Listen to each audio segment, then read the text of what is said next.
Oh, hi everyone. Are you enjoying your summer? Are you lying by the ocean and enjoying the sunshine?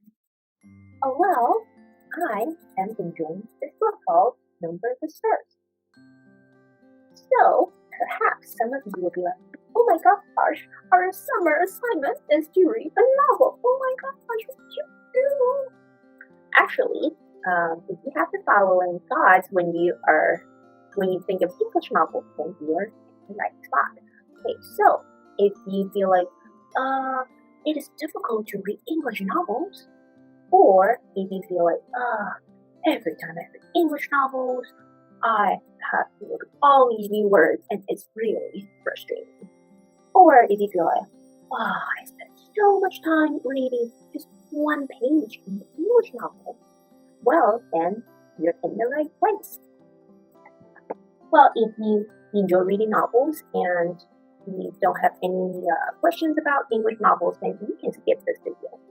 However, if you want to learn how to read English novels, then you're in the right place. So, how to read English novels? Well, for some of you, it could be like one of the questions that I asked before. Do you find it difficult to read English novels? Or it could be the second question, like, do you stop and look up every single new word when you're reading English novels? Or do you spend a lot of time reading only just one page when you're reading English novels? Well, if you have the following situations, then we will be talking about how to solve the problem. Okay? All right. So let's continue. So basically, remember, whenever we're reading novels, we're trying to enjoy the story, right? Whether it's in English or in Chinese. Okay, when we're reading a story, we try to understand the characters. We also try to understand their problems, whether it's internal problems or external problems. Internal problems means coming from inside, and external means from outside.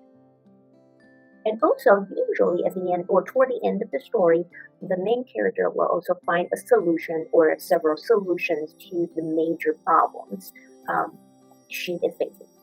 Okay? All right, so let's review again. So the most important thing when reading novels is to enjoy the story. Okay, now let's move on to the next part. So after you read the story, you can start thinking about it. Okay, so we call that reflecting on the story. There are many different things that you can think about, such as maybe after you read the story, you would think like, have I ever read similar stories before? Does it remind me of Harry Potter maybe? Okay, or who does this character remind me of? Does it remind me of Mia from A Long Walk to Water? Okay, or similar events happened in Taiwan before. Okay, it's always a very good idea after you read a story that happens in a different country, in a different place, and reflect back on to the situations in Taiwan. Okay, this is also very, very important. Okay, so after you're done with that, then you're pretty much finished with the story and you thought about these questions and you're pretty much done. But you may be like, hold on a second, Phoebe, I have a question. My question is, what about words that I don't know? What should I do with them? We didn't talk about that at all. Well, this is a very important concept that we need to know when we are reading English novels. Okay, so basically there are several strategies that you can work on, and one of them is called the first one is, which is very commonly used, to guess the meaning from the context. So when you read the story and you encounter a new word, the first thing that most people would do is to guess the meaning logically from the context. Okay, think about the character and think about the sentence before it, and also think about the sentence after that. Okay, what would be the logical explanation for that word? That's usually what people would do when they're reading a novel. Think about just like when you're reading Chinese stories or novels. Even though you are a native speaker of Chinese, you might still encounter words that you don't know, right? But do you usually stop and look up the words? Probably not. Most of us would try to guess what that means, right? Okay, so that's the first strategy that you can use. But then you may be feeling like, but Judy, I need to know all the words in the world. If I don't know them, I will feel really uncomfortable. Well, if that's the case for you, you can work on the second and the third strategy.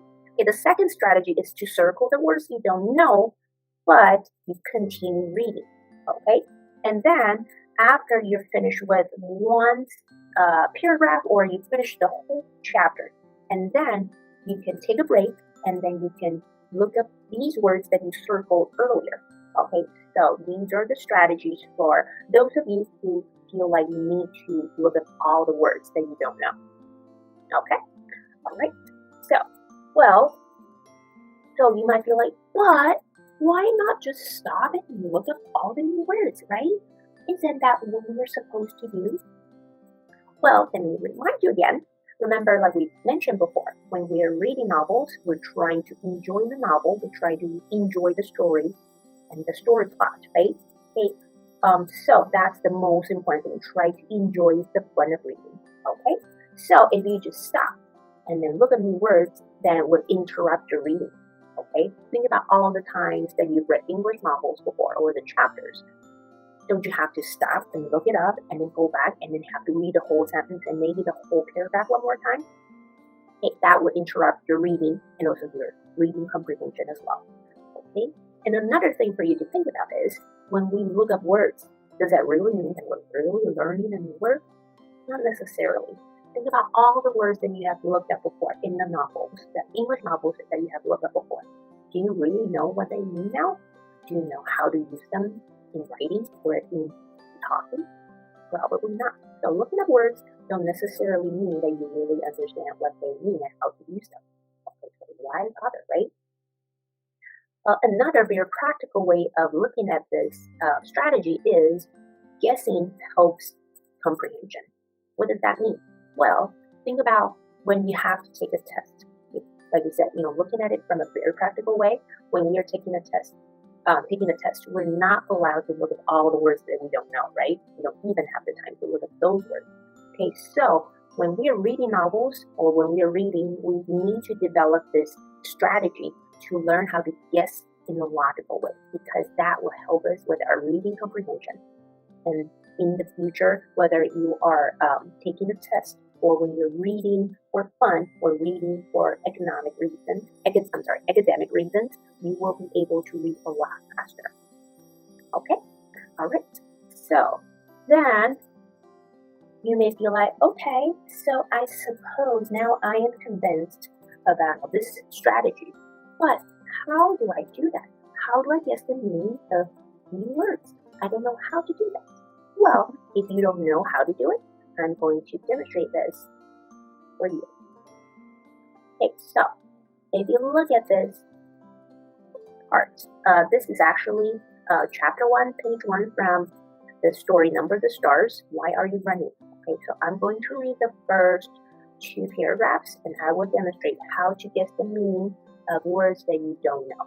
Okay, all right. I'll race you to the corner, Ellen. Anne-Marie adjusted the thick leather pack on her back so that her school books balanced evenly. Ready? She looked at her best friend. Ellen made a face. No, she said, laughing. You know I can't beat you. My legs aren't as long. Can we just walk like civilized people? She was a stocky 10-year-old, unlike lanky Anne-Marie. Okay, so now there might be 2 words that you don't know. Okay, so let's look at this one, stocky and lanky. Well, if you don't know these 2 words, how do we guess the meaning of these 2 words? Well, first of all, you can kind of guess because they are in front of the noun, right? So these are probably adjectives, okay? But what do they mean? Well, if you see so this is comparing the differences between Anne-Marie and Ellen, right? So Anne-Marie is lanky, but Ellen is stocky. Well, previously, Ellen said, my legs aren't as long. So that means Anne-Marie has longer legs than Ellen, right? Okay, so Ellen has longer legs, but Ellen doesn't. Okay, so lanky probably means something similar to having long legs or being athletic or being slender maybe. Okay, these are all logical guesses.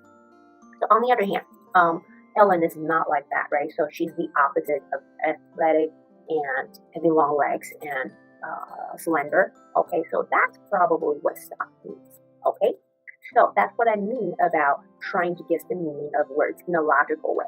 Okay, and also, if you think about it, these are two adjectives. Okay, but if you don't know what that means, these two words mean, it will still not stop you from understanding the story. You can still continue reading them, right? You can just underline them and then think about maybe that's what they mean, and then you can continue having tried, because especially at the beginning of the story, you still don't know much about these characters, and trying to paint some mental pictures in your mind about these characters and also the background. Okay, so you kind of get a feeling that, well, these are two best friends that are about 10, 11 year olds, and they're, Anne Marie is lanky. She likes to run. She's probably athletic, like I mentioned, and Ellen's probably not as much, but we'll learn more about her later. Okay, so that's what I mean about trying to guess meanings of words, new words, in a logical way. All right, so that's pretty much what I would share with you guys today. Okay, if you have any more questions about the novel or about anything related to all the assignments for the summer reading, please let me know. Okay, this is my email. You can email me, or if you feel more comfortable asking your English teachers, then do that. Okay, so thank you for joining today's class, and I might see you later, and the next time we will be talking about these literature circles worksheets. Okay, until next time, bye-bye.